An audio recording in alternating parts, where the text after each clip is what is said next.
Entonces, buenas tardes a todos, a todas, a quienes se conectaron. Esperamos que sigan ingresando. Hoy nos congrega un encuentro más del ciclo de charlas y actividades abiertas a la comunidad de la Facultad de Ciencias de la Salud.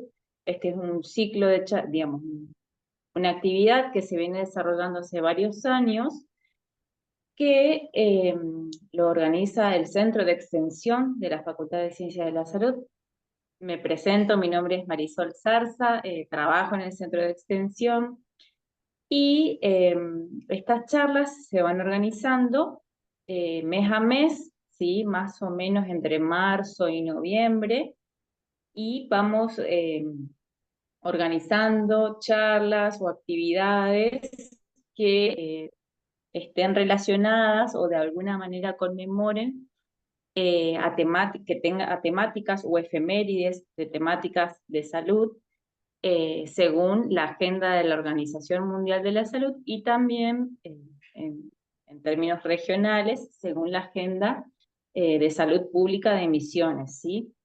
El tema que nos convoca hoy es la enfermedad del EPOC, que en realidad, bueno, es la lucha contra la enfermedad, ¿sí? Y la charla se llama ¿Qué es la EPOC? Promoción y prevención. En esta oportunidad, para brindarnos información sobre esta enfermedad, nos acompaña la médica especialista María Susana Ascona, que es docente en la carrera de medicina de UCAMI y además está a cargo del servicio de neumonología del Hospital de Escuela de Agudos, doctor Ramón Madariaga. Así que muchas gracias, Susana, por acompañarnos, muchas gracias por aceptar. Y bueno, te escuchamos, vamos a escuchar a la doctora sobre, digamos, que nos presente esta información sobre esta temática y si se les va ocurriendo algunas preguntas, pueden ir anotando en el chat y al finalizar la charla vamos a ir leyendo las preguntas. Obviamente, quien desee preguntar, abrir el micrófono y preguntar de manera verbal, también lo puede hacer. Y bueno, eso dejamos unos minutitos al final de la charla para poder ver qué preguntas surgieron, ¿sí? Bueno, te doy la palabra, Susana. Bueno, bueno, muchas gracias a todos los que están presentes, muchas gracias, para mí es un honor estar dando justamente esta charla sobre una enfermedad que es muy prevalente y antes que nada quiero agradecer a la UCAMI, al Centro de Extensión Universitaria bueno, que me ha convocado para esta actividad. Bueno, sin más, les voy a compartir la pantalla para... ah, Así se ve. Sí, sí, ahí se ve. Ahí está. Bueno, bueno, Sí, el tema entonces hoy es ¿qué es la EPOC? Promoción y prevención, ¿sí? Primero tenemos que ver a qué definimos EPOC. ¿Sí? EPOC es una enfermedad pulmonar obstructiva crónica, como dice el acrónimo, la E, la P, obstructiva crónica. ¿Y qué significa esto? Que es una enfermedad inflamatoria, es prevenible, es tratable y se caracteriza por síntomas respiratorios persistentes que cursan con una limitación al flujo del aire por anomalías de las vías respiratorias y alveolares. Bueno, acá tenemos un gráfico donde podemos observar lo que es la vía aérea, ¿sí? Acá voy a poner no sé. Bueno, vamos a ver que tenemos una vía aérea superior, y lo que es que vamos a tener de ingreso el aire en las fosas nasales, ¿sí? Está la faringe, acá tenemos la laringe y la tráquea, ¿sí? A partir de la tráquea, que es un tubo donde pasa el aire, se divide en bronquios, vamos a tener el bronquio derecho, el bronquio izquierdo, y después otra parte que es donde se produce el intercambio de gases el oxígeno que va hacia el parénquima pulmonar y donde van a estar los sacos alveolares. Acá vemos bien los bronquios, ¿sí? Y después esto que son los alveolos. Los alveolos justamente, que es la unidad funcional donde se produce el intercambio de gases. Entonces, como la definía teníamos la definición, enfermedad pulmonar es obstructiva, se produce una obstrucción del flujo del aire, inflamatoria y crónica, ¿sí? Bueno, ¿por qué se produce esto? Bueno, vamos a ver dos grandes entidades en esta enfermedad obstructiva. La bronquitis crónica, que como les mostré, el tubito que íbamos de la traquilla comenzaban los bronquios. En un bronquio sano vemos cómo están las paredes, la luz que se ve bien acá y el aire pasa sin dificultad. Cuando hay una bronquitis crónica, el bronquio está inflamado. ¿Qué significa eso? La pared está engrosada, las glándulas que están acá producen mucho moco y eso obstruye la luz. La luz entonces pasa menos aire, ¿sí? Y a nivel el otro está dentro de la entidad del EPOC, el enfisema, vamos a tener que era acá donde ya se producía el intercambio, que sería esto, se destruye. Y ahora vamos a ver las causas por qué se destruyen. Y al destruirse, que está acá, se rompen los septos alveolares y el intercambio de gases no se hace en forma normal, ¿sí? ¿Por qué puede pasar esto? En primer lugar, el tabaquismo. El tabaquismo constituye el 90% de la causa del EPOC. Pero también hay un otro grupo de causas que es la exposición a combustibles de biomasa, que es todo lo que tenga que ver con el carbón, la leña, o sea, todos los productos orgánicos que producen sustancias tóxicas, ¿sí? A la contaminación del aire, partículas y gases nocivos. Entonces, hay un otro grupo importante que se da EPOC en pacientes que no fumaron. Y eso tenemos que tener en cuenta porque a veces cuando encontramos o hay pacientes con síntomas, dicen, ¿cómo tengo EPOC si nunca fumé? ¿Sí? Pero estuvo expuesto a lo que es contaminación o partículas y gases que fueron de origen, la mayoría de las veces, origen laboral. Y lo que es el combustible biomasa. Otra causa, pero es muy pequeña, que es la anomalía genética, el déficit de alfa-1 antitripsina, que es el genético, que es 1 en 1.000.000. Y en estos últimos años se ha avanzado mucho en el diagnóstico y vamos a ver que hay EPOC también en pacientes que tienen una anomalía en lo que es el desarrollo pulmonar, que esto ya es intraútero, el envejecimiento acelerado, las infecciones respiratorias, por ejemplo, pacientes que han tenido tuberculosis de la niñez o en la adolescencia y que han quedado con grandes secuelas, pueden llegar a la adultez y tener con tener síntomas de EPOC y también estar con síntomas y laboratorios funcionales de EPOC. También tenemos que tener en cuenta el asma de la infancia.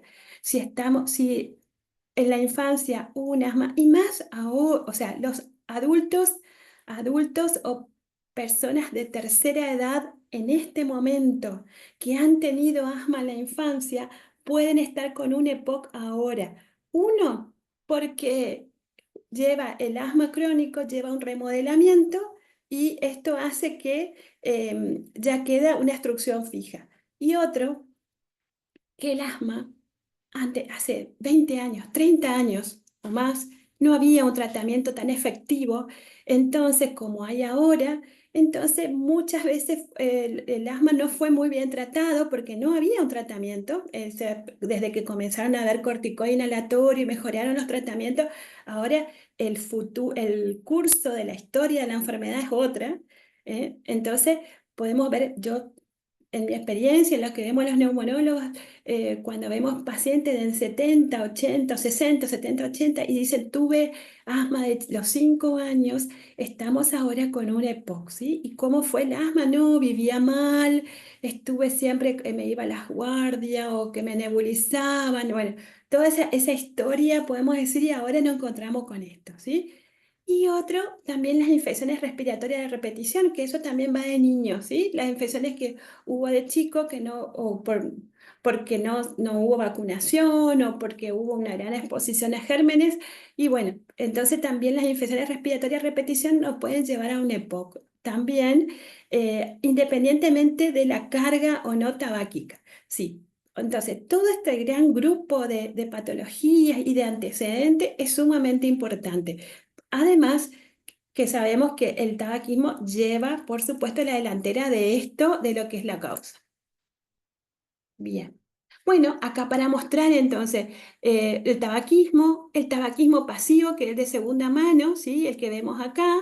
No solamente el tabaquismo pasivo es sumamente grave en las mujeres y en los niños, ¿sí? Y más que a temprana edad son expuestos al humo de tabaco de los padres o de la familia, o igual que el humo de lo que es la cocina, leña, ¿sí? Y ahora tenemos otro nuevo tóxico que es el vapeo, ¿sí? Donde vemos que el humo es una sustancia, estos son sustancias químicas, lo que el humo que se larga cuando uno está con fuma, o sea, cuando vapea, ¿sí? Entonces, este humo no tenemos todavía certeza si va a dar un efecto directo como origen de EPOC, pero sí estamos seguros de que esto puede ser una causa de crisis, tanto en el asma como en el EPOC. O sea que son factores de riesgo agravantes, ¿sí? Acá como vimos la cocina a leña, lo que es para calefaccionar, ¿sí? Y esto que es muy famoso, la salamandra, que es como una costumbre, ¿no es cierto? También tener en las casas, incluso se ve en lo que es el interior, en las casas que utilizan la salamandra como una costumbre, pero hay que controlar bien que no tenga la emanación de lo que es las sustancias las partículas que son químicas y que son tóxicas, ¿sí? Bueno, otra causa de POC que no tiene relación con el tabaquismo va a ser la exposición laboral. Entonces vamos a tener a los mineros de carbón, que bueno, que acá sí nosotros en esta zona no tenemos, pero es una causa muy importante incluso de pulmones que quedan incapacitados totalmente, más cuando no tienen la medida de protección. El humo de las fábricas, el humo y acá un factor muy importante que lo vemos nosotros también con pacientes que vienen del interior, de la chacra donde estuvieron, por ejemplo, o de muy chicos ayudaban a sus padres, incluso ayudaban y estaban en la fumigación y en contacto con sustancias químicas, causa importante de POC en la adultez, ¿sí? En la exposición a estos químicos, ¿sí? Bueno. Entonces, ¿cuáles son los síntomas que vamos a tener? Vas a ver disnea, que es la falta de aire, tos, expectoración, o sería el catarro, ¿sí? Y la opresión de pecho, que lo vamos a ver cuando justamente el paciente tenga cerrado, porque no tiene aire, o sea, generalmente entra el aire en el EPOC y no puede salir, ¿sí? ¿Cómo hacemos el diagnóstico generalmente? Con los síntomas. O sea, un paciente que fumó, en el promedio de fumar, que puede ser riesgo de POC, va a ser 20 años que fumó un paquete por día y tiene más de 40 años. En esos pacientes que comienzan a tener falta de aire, deben consultar porque se les debe hacer los estudios a ver si ya no está con un EPOC o si está con un funcional que ya comienza a alterarse o un tipo de estudio, ¿sí? La clínica, otros signos que son lo que uno puede ver es que las uñas de los pacientes muy fumadores se ponen amarillas, ¿sí? Por justamente el tabaquista. Y esto que vemos acá, los dedos muy gorditos, que también se llama en palillo de tambor o envidia reloj, donde vemos cómo sobreelevada las uñas. Esto nos habla de dificultad respiratoria crónica, hipoxia, o sea que como que tiene poca oxígeno y en forma crónica, ¿sí? Entonces, en todos esos pacientes se le pide radiografía de pulmón.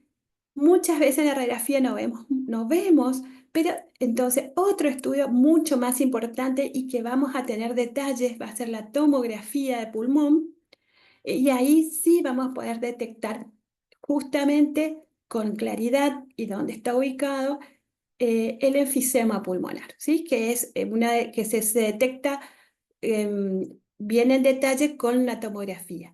La espirometría, que es un estudio funcional, y un laboratorio que siempre se le solicita para hacer un rastreo de cualquier tipo de enfermedad y si está con algún tipo de comorbilidad, ¿sí?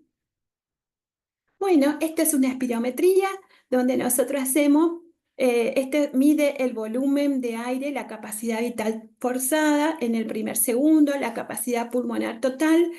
También se observa acá la relación de estos dos valores y también vemos en una espirometría cómo está la pequeña vía aérea, que ya sería la parte del parénquima pulmonar, que esto puede estar disminuido cuando hay obstrucción del flujo del aire, ¿sí?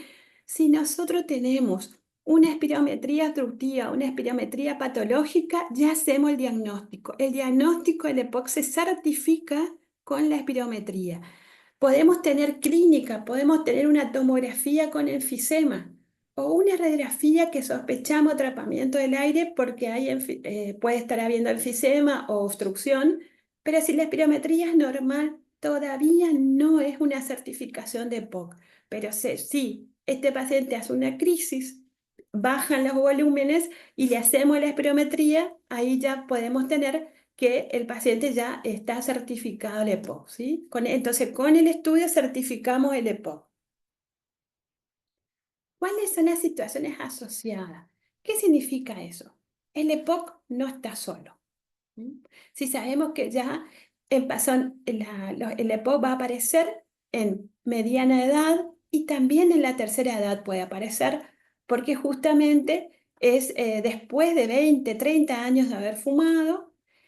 Y no viene solo porque el cigarrillo, al ser el factor de riesgo más importante, va a tener efectos. En primer lugar, cardiovasculares. Muchas veces hacemos diagnóstico al EPOC después que tuvo un evento agudo cardiovascular, o sea, tuvo un infarto, tuvo una ACV, tuvo una crisis hipertensiva o ya está con algún cuadro cardíaco. ¿Eh? Todo por consecuencia al cigarrillo. Y después a veces nos llega a nosotros como neumonólogos para estudiarle porque fue fumador, pero ya hizo podemos hacer la primera consecuencia del cigarrillo, ya lo hizo cuando afectó a nivel cardiovascular. Otra cosa que es muy frecuente en los pacientes con EPOC es la depresión y la ansiedad. Justamente estos pacientes que están ya sintomáticos, que tienen mucha dificultad o que tienen dificultad para realizar sus tareas diarias, que les falta el aire, ellos, justamente esta situación hace que los deprima, ¿sí? Porque no pueden hacer lo que hacían antes también, ¿sí? Y porque también la sensación de falta de aire crónico, la asfixia puede dar también la sensación de miedo, ¿sí? Entonces, todo esto juega en contra y también es un mal pronóstico en cierta medida porque no afecta el curso de la enfermedad. Síndrome metabólico significa, es un síndrome sistémico donde puede haber obesidad, puede haber colesterol alto, glucemia alta, azúcar alto, hipertensión y que está muy relacionado con el compromiso cardiovascular. Entonces, estos pacientes que tienen EPOC muchas veces están sedentarios y ya tienen el síndrome metabólico y a su vez estar sedentario los empeora, ¿sí? Otro es la osteoporosis, que también es un problema, la descalcificación crónica que trae muchos pacientes que ya están con todos estos síntomas o ya tuvieron que requerir por alguna crisis corticoides, están perdiendo calcio, o sea, forman lo que es descalcificación crónica, ¿sí? Por varias causas. Otra situación que es muy importante y tenerla en cuenta es la pérdida de masa muscular. Los pacientes que están hipercatabólicos porque muchas veces hacen mucho esfuerzo para respirar, están taquipneicos, y esto hace que este hipercatabolismo lo lleve a pérdida de masa muscular y el mismo desacondicionamiento que hace estar quieto por la falta de aire empeora esta pérdida de masa muscular, ¿sí? Y otras comorbilidades que se van a ir acompañando en estos pacientes, que no van a ser solo por justamente el cigarrillo, todo lo que afectó en forma sistémica. Entonces, el EPOC va a estar por la afectación directa al pulmón y por la afectación que hizo ese tabaco a los otros órganos. Entonces, una de las cosas que también podemos buscar, e incluso a veces están asociados, es después con el cáncer, ¿sí? Entonces, estas son cosas que siempre tenemos que tener en cuenta. ¿Y por qué es importante consultar para hacer consultar y hacer un diagnóstico, intervenir y hacer los cambios de estilo de vida para mejorar la calidad de vida, ¿sí? Bueno, los tratamientos. Una vez que hay un diagnóstico de POC, bueno, acá lo voy a aplicar después, pero el primer tratamiento va a ser que deje de fumar, por supuesto, que es lo que ahora ya lo comento, pero dentro de los tratamientos farmacológicos vamos a tener los broncodilatadores. Como les había mostrado al principio, la EPOC hace que se cierre, que se cierre o sea, se disminuya la luz, se engruesen las paredes del bronquio y que se forme moco. Entonces, obstruye el paso del aire y el broncodilatador hace que se abra, ¿sí? Desinflama y se abra.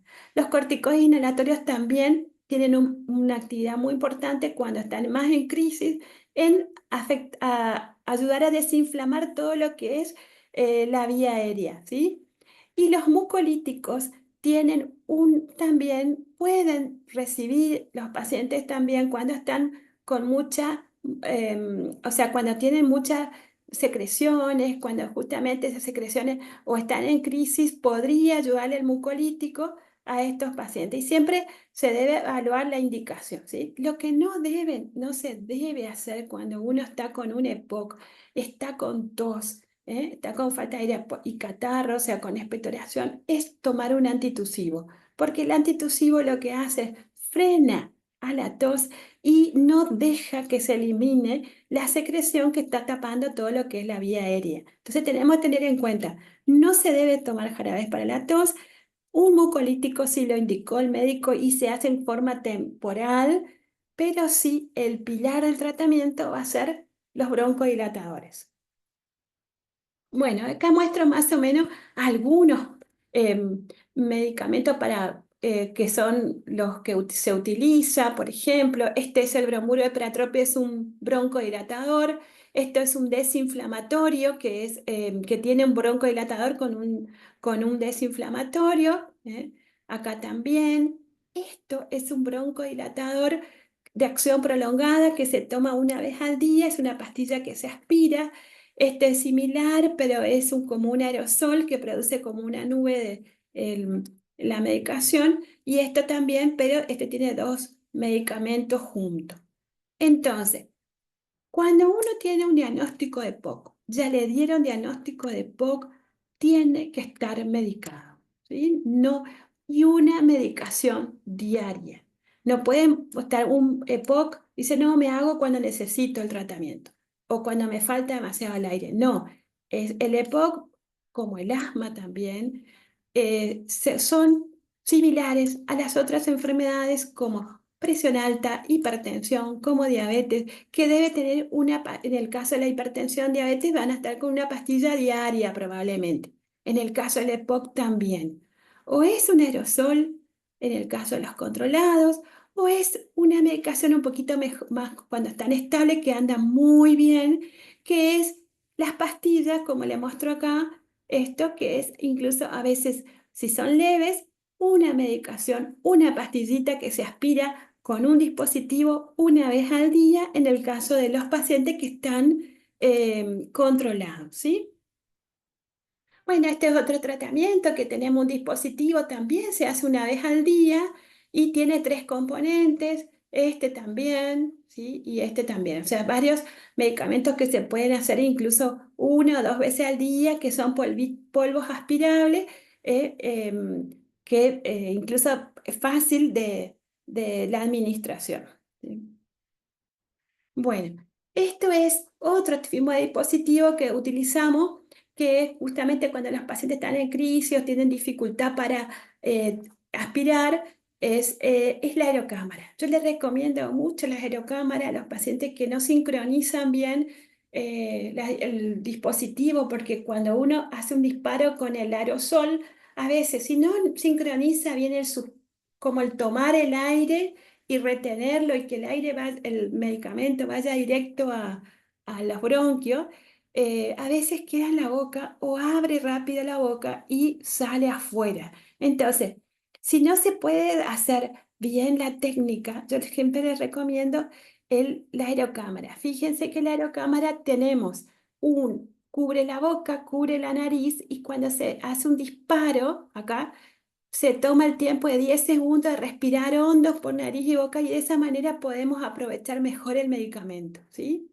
Esto es una forma y esto es otra forma que va directo. Este es un espaciador, nada más dispara y acá como que aspira, ¿sí? El medicamento, ¿sí? Bueno, otra terapia que también está indicada en los EPOC, pero en los EPOC ya cuando están severos, es la oxigenoterapia.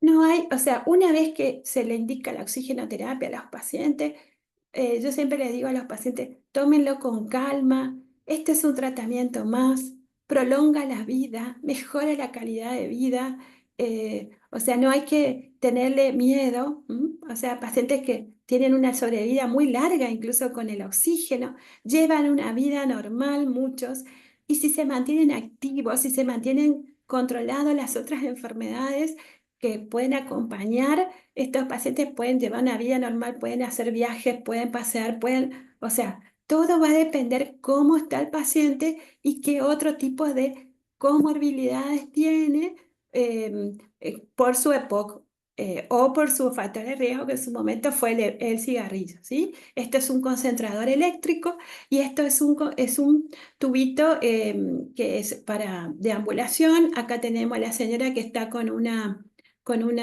mochilita, ¿sí? Que lo puede llevar incluso como una cartera o como una mochila, ¿sí? El oxígeno. Bien.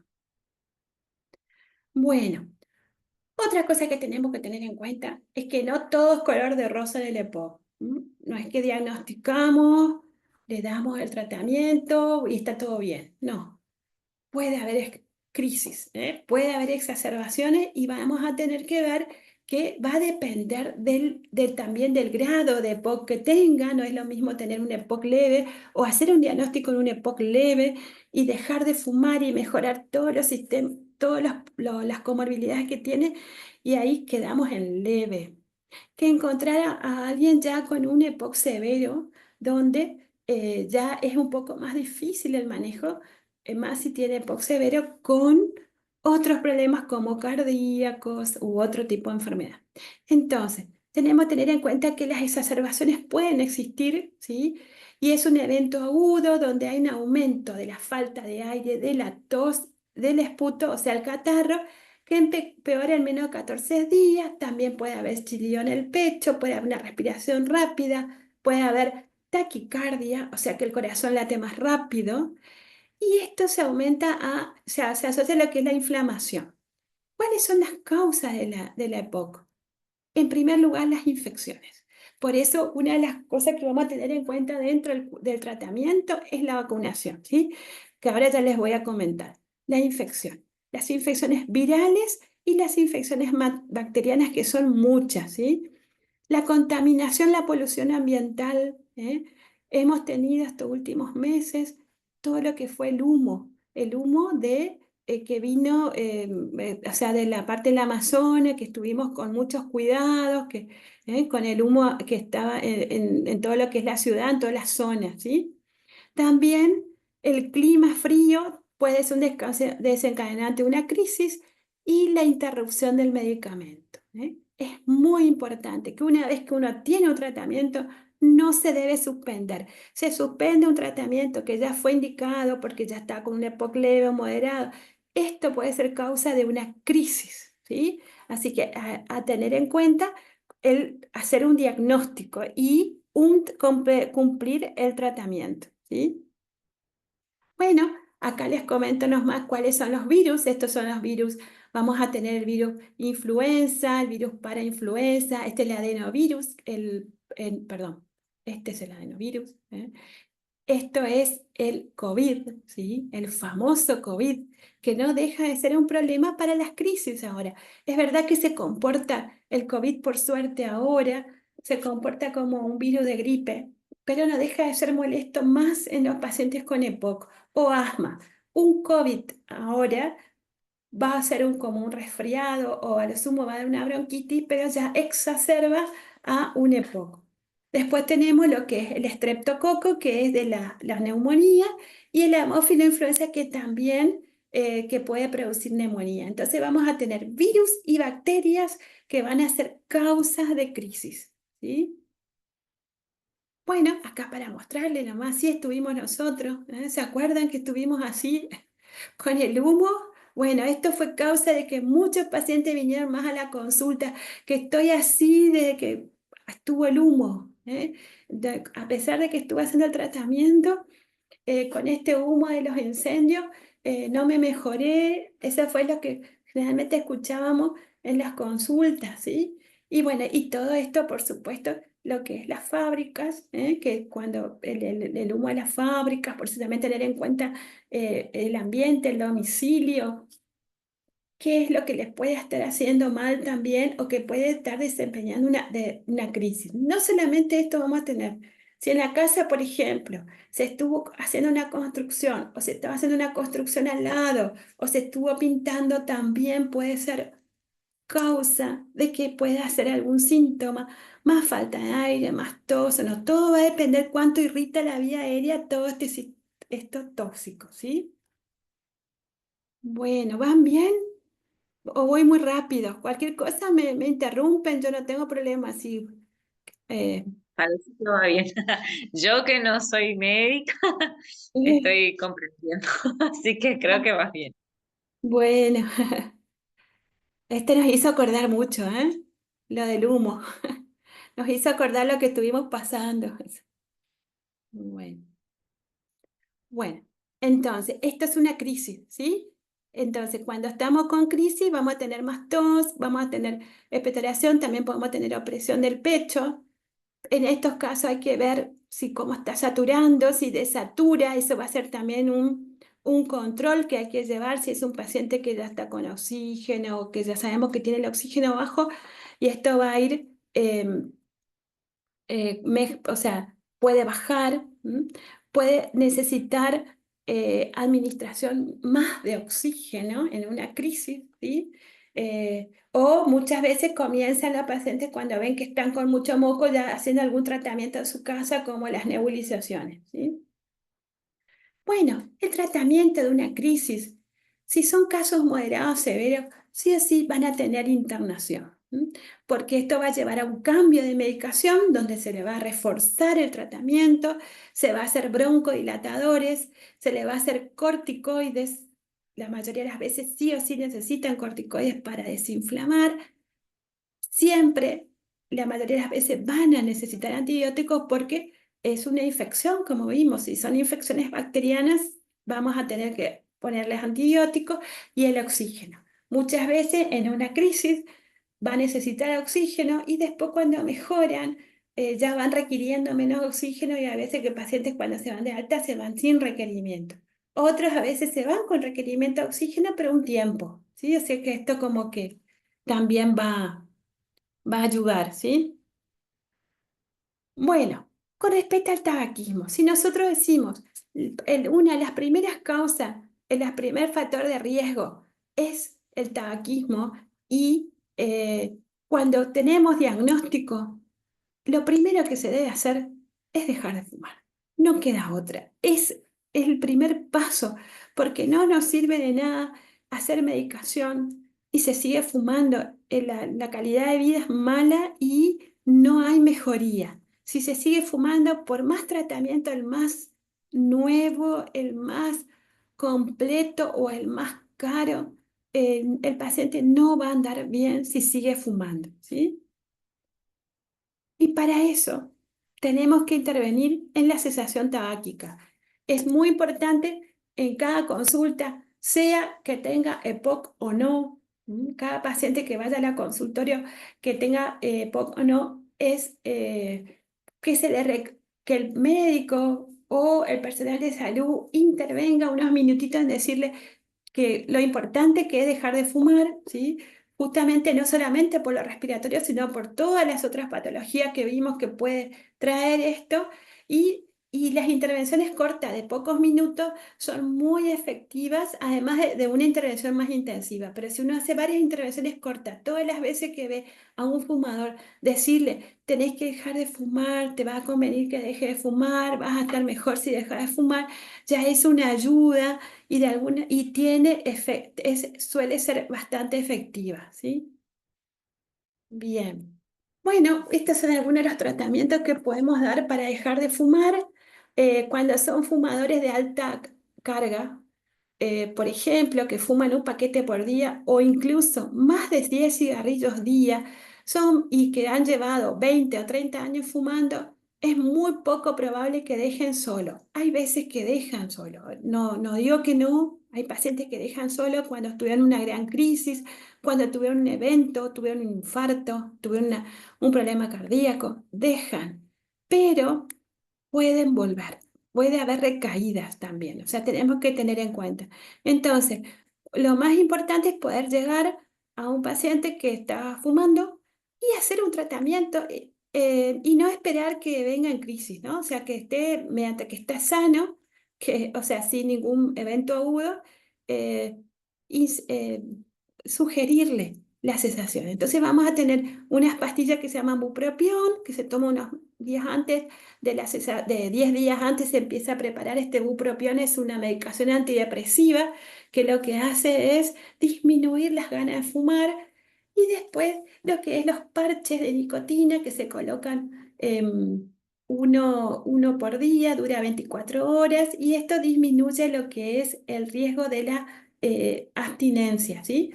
O sea, disminuye justamente porque va aportando nicotina, poquitas dosis de nicotina para que no haga abstinencia. Y con este tratamiento hay una alta cesación. Entonces, tratar de hacer un tratamiento para aquel paciente que tiene una alta carga tabáquica, hacer el tratamiento farmacológico, ¿sí? Bueno, otra cosa que recién hablamos, la vacuna. Todo paciente con enfermo respiratorio crónico debe vacunarse, ¿eh? Se debe hacer la vacuna antigripal, la vacuna antineumocócica. Ahora hay una nueva vacuna que es la vacuna conjugada de 20 serotipos que se le da a mayores de 5 años. Y en los pacientes que no han recibido la vacuna, que es la Neumo 23 y la Neumo 13, podemos comenzar con esta vacuna en los que no habían recibido. Y esta es una sola y tiene una alta efectividad y también duración, ¿sí? Bueno, y acá, bueno, estoy un poquito comentando nomás lo que es la vacuna de influenza, que es la antigripal. Fíjense que cuando hablamos de las crisis, la primera causa de crisis era la infección, y eran las gripes, ¿eh? Y las gripes y las neumonías. Entonces, ¿cómo hacemos la prevención? Con la vacunación, ¿sí? Entonces, vacuna antineumocócica, vacuna antigripal. Hay ahora una nueva vacuna que es el virus sincitial respiratorio, que es con todos aquellos adultos con alto riesgo de enfermedad que incluyen los EPOC. También se recomienda a los pacientes EPOC la vacuna para la bordetela pertussis, o sea, la triple, ¿sí? También está indicada, y por supuesto la vacuna anti-COVID, ¿sí? Que es según los lineamientos globales. Si cada año, por ejemplo, que cuando comienza el año en estos pacientes en especial, o los pacientes con enfermedades respiratorias crónicas, si comienza el COVID, perdón, la vacuna antigripal como campaña, pero a su vez dice se recomienda una dosis de COVID porque hay algún cambio de mutación, hay que colocársela, ¿sí? Porque el COVID que pasó a ser como una gripe más entre comillas, es causa de exacerbación. Entonces, vacuna para COVID si los lineamientos de salud pública lo indican, vacuna antigripal sí o sí, ¿sí? Y vacuna neumocócica según lo que es o sea, el plan de vacunación, ¿sí? Bien. Bueno, otro punto muy importante, y ya es el último, y que es un tratamiento sumamente importante en el EPOC, además del tratamiento farmacológico, es la rehabilitación pulmonar. La rehabilitación pulmonar es un tratamiento que se realiza con un equipo multidisciplinario donde intervienen neumonólogos, el kinesiólogo, el terapeuta físico, el profesor de educación física. O sea, ¿cuál es el objetivo? Y también están psicólogos, nutricionistas. ¿Cuál es el objetivo de este programa de rehabilitación? Es trabajar con el paciente en múltiples áreas, ¿sí? Porque la idea es que el paciente conozca la enfermedad y haga una actividad que mejore su parte física. Entonces, el rehabilitador, o sea, el kinesiólogo, va a trabajar con todo lo que es fortalecimiento muscular, mejoría tanto de mejoría de la musculatura, mejoría de la respiración, ¿sí?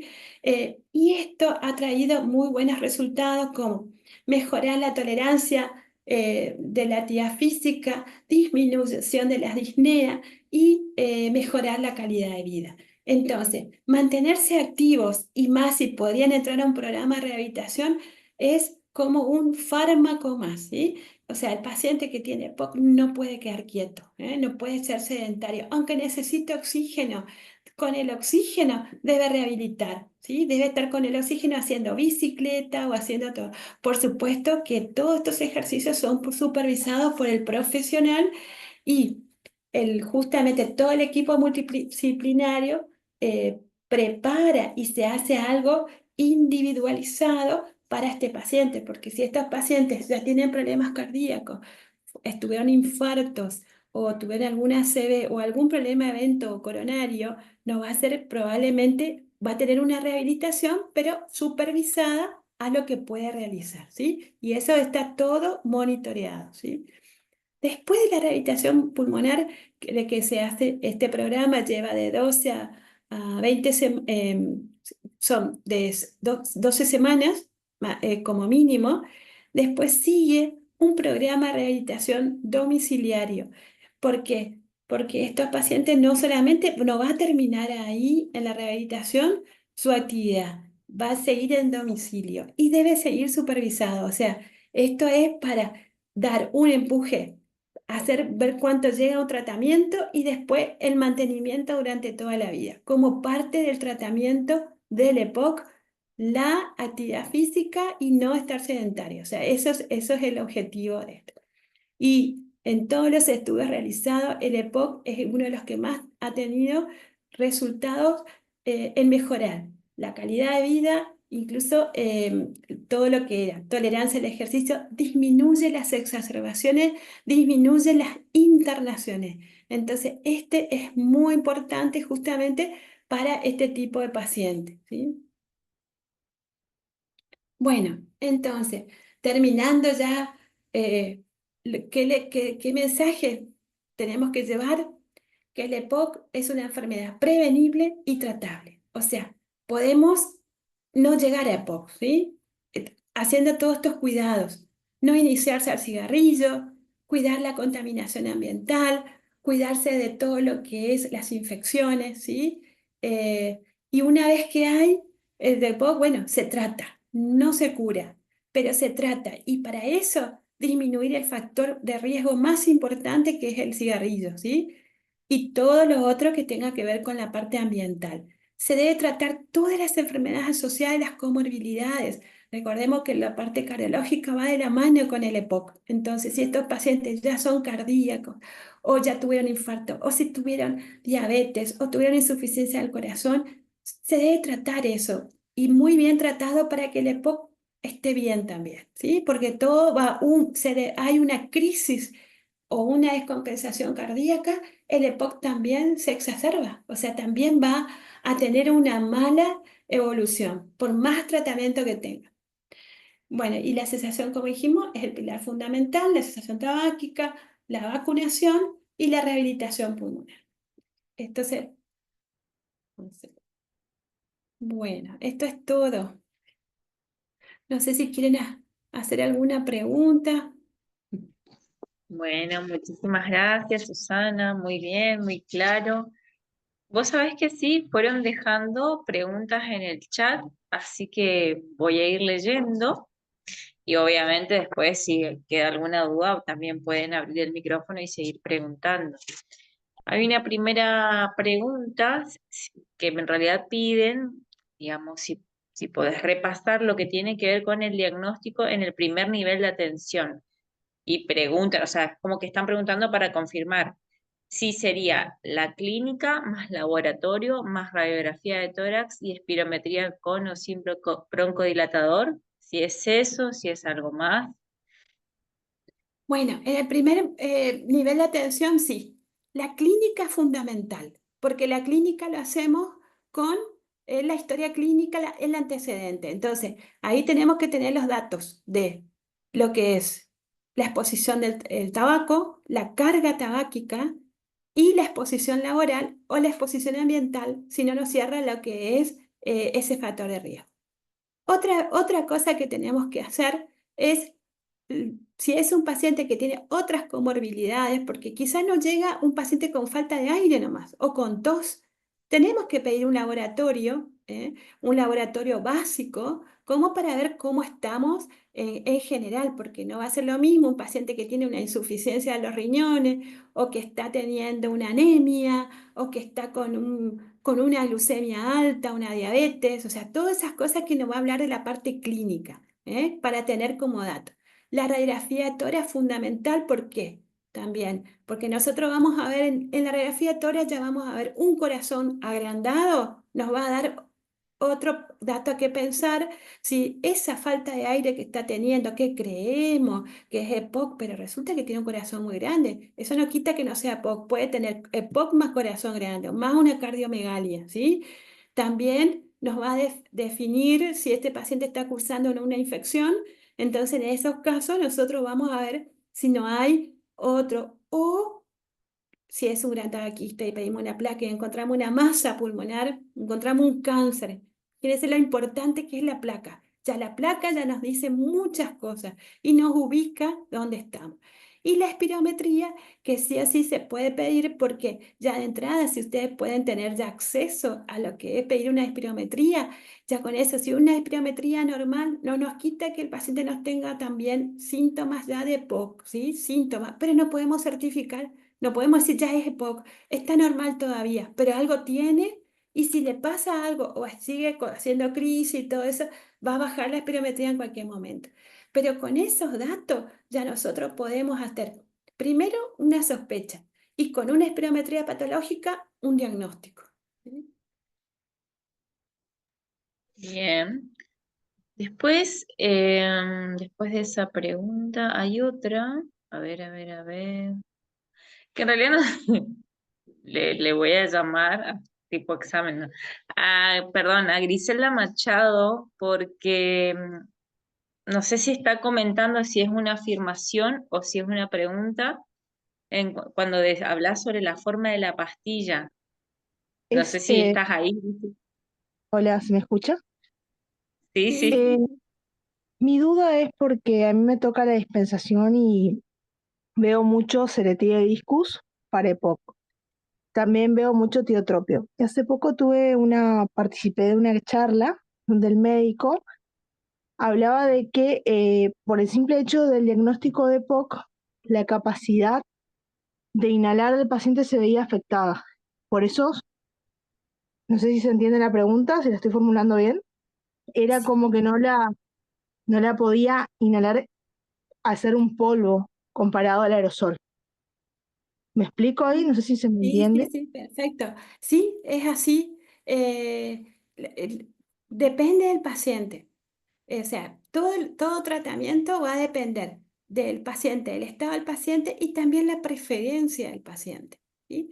Si es un paciente que estamos con un EPOC leve o moderado, pero que está estable y que hace bien la técnica del aspirar el polvo seco, no es un problema. O sea, ¿cómo nos vamos a dar que no es un problema? Porque el paciente lo vamos a encontrar bien. Pero si resulta que esta señora está haciendo el ceretí de disco, está haciendo, y dice, hago todos los días, pero lo encontramos que tiene silbido, que se está cansando, que tiene tos, está con síntomas, entonces tenemos que revisar si es que está haciendo bien la técnica, ¿eh? Y si no la está haciendo bien la técnica, debemos ir a otras técnicas como la mayoría de veces que los pacientes que a mí me llegan ya habían pasado por varias medicaciones o estaban en crisis. Entonces, en esos casos yo les recomiendo el aerosol, incluso el aerosol con la cámara, porque a veces el aerosol también, si no se sincroniza bien un disparo con aspirarlo, retenerlo los 10 segundos y después abrir la boca para largar el aire y que el aire no sea con la medicación. Entonces, en esos casos, eh, muchas veces yo les recomiendo la aerocámara. También les recomiendo la aerocámara cuando el paciente está en crisis. ¿Por qué? Porque ahí no hace tanto esfuerzo. Se le coloca la aerocámara, se dispara y el paciente respira todas las veces que puede y lo aprovecha bien al medicamento. Entonces, eso es muy importante. Por eso en estos casos es ver al paciente, que el paciente comente cómo está y lo vemos, o sea, no solamente lo que comenta, sino lo que nosotros le encontramos cuando nos consulta. ¿Eh? Si está muy sintomático, algo está pasando con el tratamiento. Y eso es muchas veces las causas de exacerbaciones, no hacer un tratamiento en forma correcta. Bien. Bien, Doc. Después hay otro. Sí, Otra, eh, sí, adelante, adelante. la otra pregunta por ahí, no sé si cada cuánto sugiere usted que se haga la consulta con el neumonólogo. Una vez indicado un medicamento, por ejemplo, como el Celetiadiscus o el Hipratropio, me refiero a que generalmente los pacientes terminan yendo, van al neumonólogo y después los siguientes meses acuden a un clínico por el tema de la facilidad del turno. No sé si se Bueno, entiende. sí, sí, sí.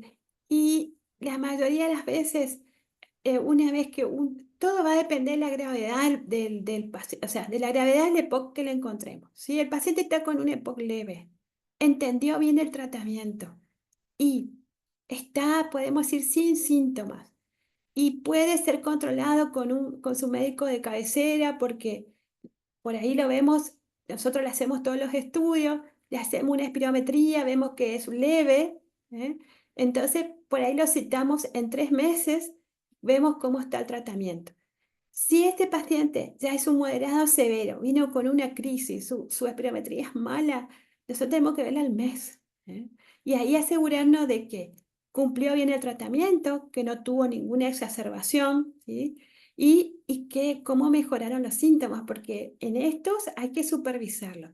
Pero también lo puede hacer su médico de cabecera si ya lo conoce el paciente o si ya lo vio en crisis, o sea, todo depende.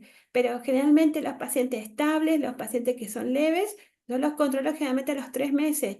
Y los pacientes que ya lo encontré en una crisis y lo diagnosticamos que fueron graves o moderadas, como mínimo si salió de una internación, a las 2 semanas tenemos que verlo.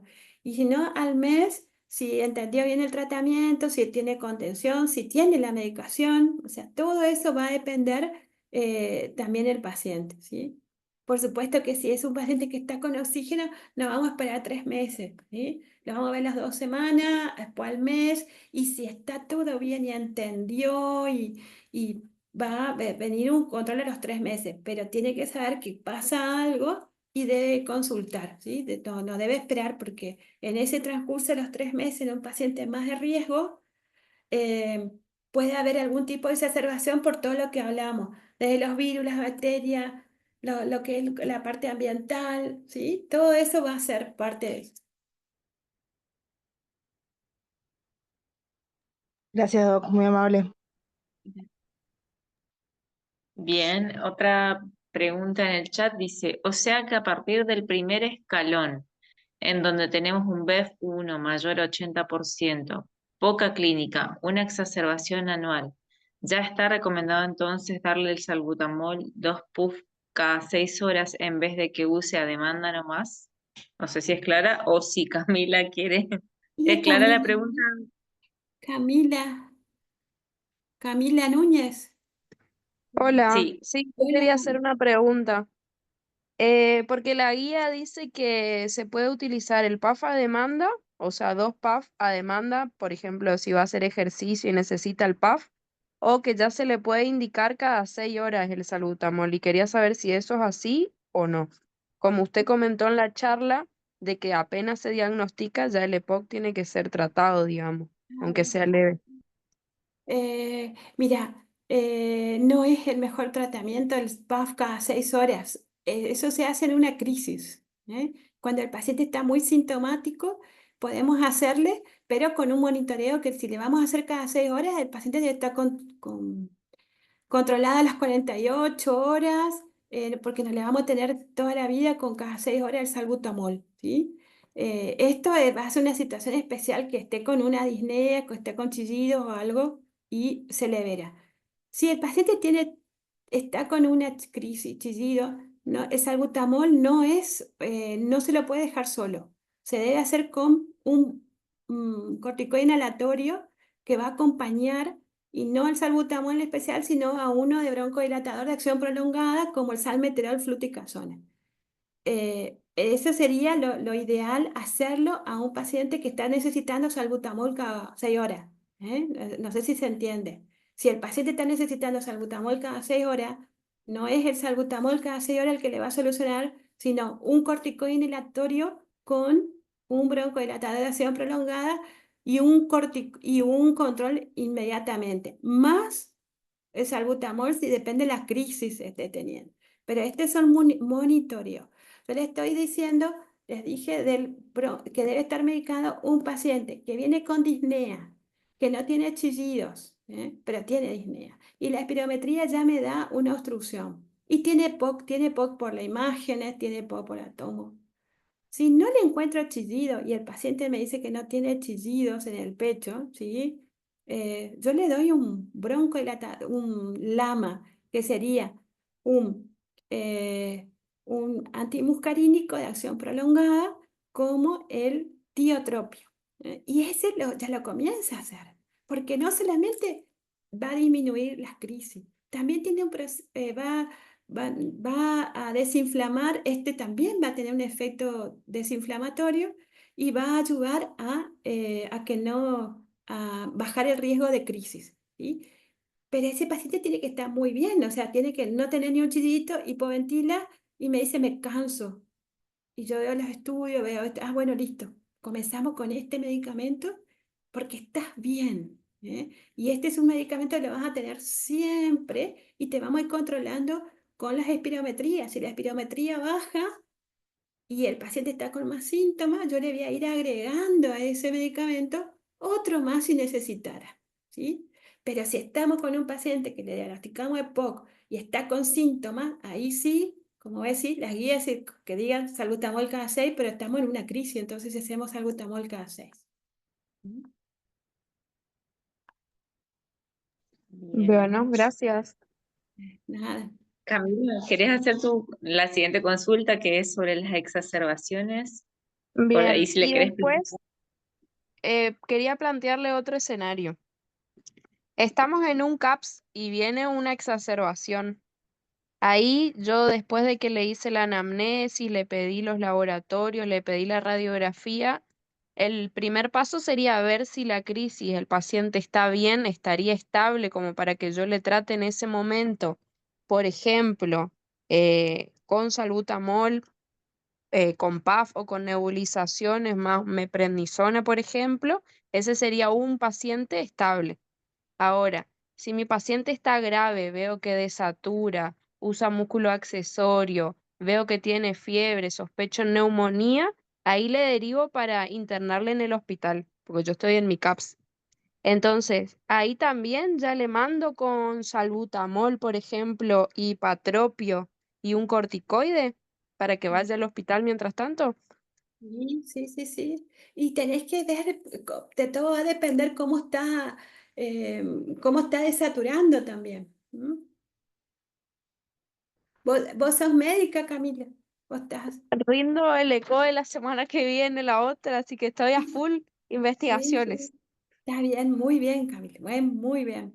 Y bueno, si vos tenés un paciente, tenés que saturarle. Primero tenés que ver qué saturación tiene. Si está con una saturación baja, eh, o sea, menos de 90, 91, 92, puede estar hipoventilando, puede estar usando músculos, incluso accesorio, aunque no tenga, no músculo accesorio en sí, pero está teniendo una mala respiración, ¿sí? Tenés que ponerle oxígeno y trasladarlo directamente, pedir que lo trasladen, no que vaya solito, ¿eh? Si es un paciente que vos le sacaste la placa, está con una neumonía, pero desatura, es mayor, tiene 65 años, es mayor, eh, y está con una neumonía, satura 92, le pones salbutamol cada 6, pratropio cada 6 o cada 4, le pones un corticoide, eh, y si no vas a tener la seguridad de que ese paciente va a ser controlado o hay riesgo de que empeore, vos debés mandarle a que se interne. O sea, es un criterio de internación el paciente de mayor, o sea, que tenga más edad y que esté con una infección como una neumonía, porque nosotros no sabemos si dándole un antibiótico vía oral, aunque sea una exacerbación moderada. No sabemos si darle con un antibiótico vía oral, él va a andar bien.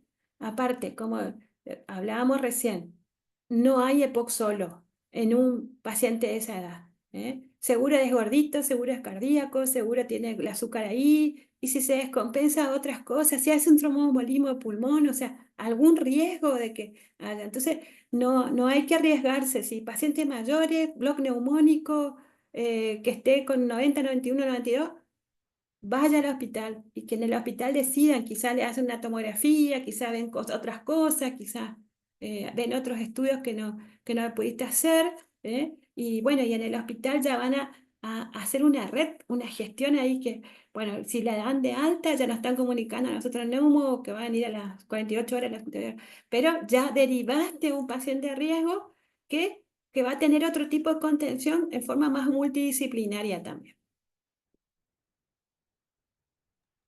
Bueno, muchas Bien, gracias, Doc. No, nada, nada. muchas gracias. Bueno, esas eran las preguntas que habían puesto en el chat. No sé si hay alguna otra pregunta. ¿Puedo hacer una preguntita más? Disculpen. Sí, sí, todo el tiempo tengo. O sea, vamos a ver. No sé si entendí bien ahí o escuché que si un paciente tratado no necesitaría salbutamol, solo si tiene salmeterol, fluticasona, suspendemos salbutamol o le dan igual como emergencia. No, no, no, no. Se puede hacer, por eso va a depender de la gravedad. Si el paciente tiene salbutamol, salmeterol, fluticasona y está controlado, este paciente puede estar sin otro medicamento agregado. Pero si ese paciente resulta que es un paciente más lábil, porque, bueno, hace su medicación diaria, pero a su vez se pone a hacer un poquito de actividad física, o algo, camina de más y tiene algún tipo de síntoma o se cierra un poco, el salbutamol debe tener. Los pacientes que ya están, que son moderados, y exacerbadores, que es otro término que no lo comenté, pero son los que hacen crisis más de seguida, que va a tener que ver que son alérgicos, tienen otro problema. Eso siempre tiene que tener el salbutamol, pero el salbutamol como para rescate o para hacerlo cuando estén en una crisis o comenzando una crisis, ¿sí? O sea, no sé, vos sos farmacéutica, estás en la farmacia, ¿cuál es tu función? Sí, yo Trabajo. soy farmacéutica, trabajo en FAPS, Ah, en la bueno. farmacia en No, pero primaria. si los pacientes te vienen con esa recetita, no les dejes sin receta. porque algo están, justamente necesitan. Hay veces que nosotros, te cuento, nosotros hacemos la receta y después dice, me da el salbutamol, pero si estás bien ahora. No, estoy bien ahora, pero la noche me tuve que hacer anoche porque estuve con tos y me chillaba el pecho. Ah, bien, y ahora la escucho y no tiene chillido, pero eso puede pasar, o sea, puede estar bien durante el día y en la noche hacer algún síntoma, o estar bien durante el día, salió afuera y hubo el frío, le tomó la lluvia, estaba el humo, todo eso son causas de por ahí que aumente algún síntoma sin necesidad de una exacerbación grave y el salbutamol sea un rescate que lo necesite. Sí, nosotros generalmente le damos, el tema es que controlamos por sistema y las presentaciones que nosotros tenemos son de 250 PAF y ellos nos retiran todos los meses. Entonces llegamos a la conclusión de que no podés llegar a usar 250 PAF en un mes, pero no te pones a 250 de salbutamol, claro, el salbutamol, y sí, sí, es y bueno, mucho, hay pero que ver tampoco lo, entonces por ahí darle cada 3 meses o preguntarle que, nosotros, que claro, le... yo sí, es como usted dice, o sea, nosotros a esa conclusión llegamos, igual no podés, yo en lo personal yo también uso salbutamol, pero como rescate, generalmente asociado al ejercicio. Entonces yo siempre le digo a ellos, no te sirve acumular el salbutamol. Si vos lo usás como emergencia, ¿no lo vas a usar 250 en un mes? No hay Claro, una realidad. Yo te hago una crisis 3 días y le doy salbutamol cada 6 horas y a mí me da taquicardia. Le digo, no puede ser que vos uses constantemente. Si no me estás diciendo que tu cuadro no está controlado. Si vos necesitas hacerlo cada... Sí, entiendo, nosotros igual no le dejamos sin salbutamol, ¿eh? Yo en lo personal, cuando a mí me toca, quizás porque yo lo suelo usar, es como que uno se toca con el del claro. otro lado, ¿no? Pero siempre le hago hincapié a eso. No es que uno no le quiera dar, sino que tampoco sirve que acumulen la medicación en la casa. Por supuesto, aparte, después te das cuenta que los pacientes acumularon medicación y se vencieron, y eso pudo haber sido útil para otro paciente, ¿sí? No, eso totalmente de acuerdo, sí. Sí, por eso no, me llamó la atención eso porque dije, bueno, sí, porque si tiene el salmeterol, pensé eso, pero no. Gracias, Doc, muy amable como siempre. No, no, no. No. Bueno, entonces, si no hay más preguntas, agradecemos nuevamente a la doctora por darnos esta charla tan clara, tan amable también, tan predispuesta en aceptar a estar con nosotros en esta oportunidad. Por supuesto, organizaremos seguramente otras actividades para el año que viene y bueno, muchas gracias a quienes se conectaron y a quienes se quedaron hasta este momento. Así que tengan todos muy buen fin de jornada y seguramente nos estamos viendo pronto en otra actividad. Muchísimas gracias. Gracias por conectarse y mucha suerte a los que tienen que rendir. Sí, mucha suerte. Hasta luego entonces, nos vemos.